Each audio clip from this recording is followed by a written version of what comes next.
Hai teman-teman, sekarang kita akan membahas mengenai peranan emosi dalam interaksi manusia komputer. Jadi emosi ini mempengaruhi bagaimana manusia bersikap dan bertindak terhadap suatu situasi.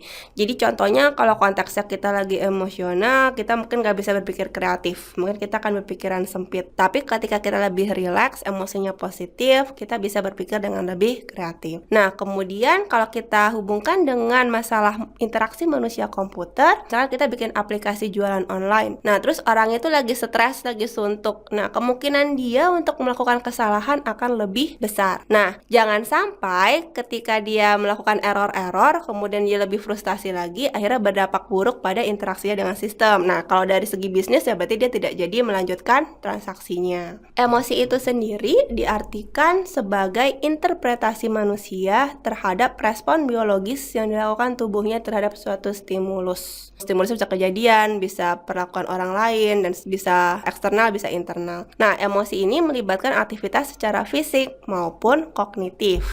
Nah, kemudian berarti kalau kita ngomongin emosi, ketika kita merancang antarmuka atau interface, harus diperhatikan bahwa dalam beberapa keadaan, misalkan stres gitu, manusia bisa saja tidak dapat menjalankan antarmuka yang sulit. Jadi misalkan lagi stres, habis kerja, terus lagi belajar online, kemudian ada error. Nah, itu kemudian kayaknya pengen komplain gitu ya. Tapi kalau kita lagi happy, lagi relax, kemudian lagi belajar online, terus misalkan nemuin error dikit, ya udah gitu. Kadang-kadang kita bisa maklumi limitasi yang ada pada sebuah sistem. Jadi dengan kita memahami seperti itu, akhirnya ketika kita mendesain, kita perlu untuk mengikut sertakan pertimbangan kondisi emosi manusia. Jadi tidak hanya untuk user yang baik-baik saja, tapi kita juga mempertimbangkan user yang misalkan tidak sabar, user yang terlalu sibuk, user yang misalkan sudah lebih berusia lanjut, atau user yang anak-anak. Nah, selain itu perbedaan itu tidak hanya dari segi emosi, tapi sebenarnya juga jenis kelamin,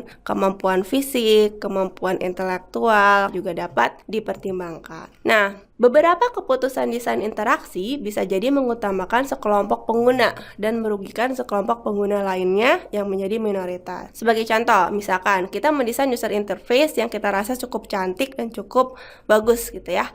Tapi ternyata ketika sudah diteliti lebih lanjut, tidak user friendly untuk teman-teman yang buta warna. Jadi mereka bingung menggunakannya karena buat mereka ini aneh, buttonnya warnanya sama semua. Nah, itu ada sebuah perbedaan individu juga yang bukan termasuk emosi tapi perlu dipertimbangkan. Misalkan lagi kita menggunakan tipografi yang susah dibaca oleh user yang sudah berusia lanjut. Jadi kalau misalkan sudah berusia lanjut, kita pasti pengennya hurufnya lebih gede-gede atau kontrasnya lebih jelas. Nah, di sini perlu dipenuhi juga kebutuhan user yang berusia lanjut. Kemudian misalkan laki-laki lebih paham yang desainnya bentuknya A, tapi perempuan nggak paham gitu. Kayaknya kok ini nggak ngerti sih, emang otak perempuan lebih susah untuk mencerna desain yang seperti itu gitu. Nah, ini berarti dari awal targetnya sudah bias, jadi lebih untuk condong kepada laki-laki daripada perempuan. Jadi kesimpulannya, pertimbangkan semua kondisi user kita dan pastikan kenyamanan mereka dalam berinteraksi dengan sistem dapat terjaga dengan baik. Terima kasih dan sampai jumpa.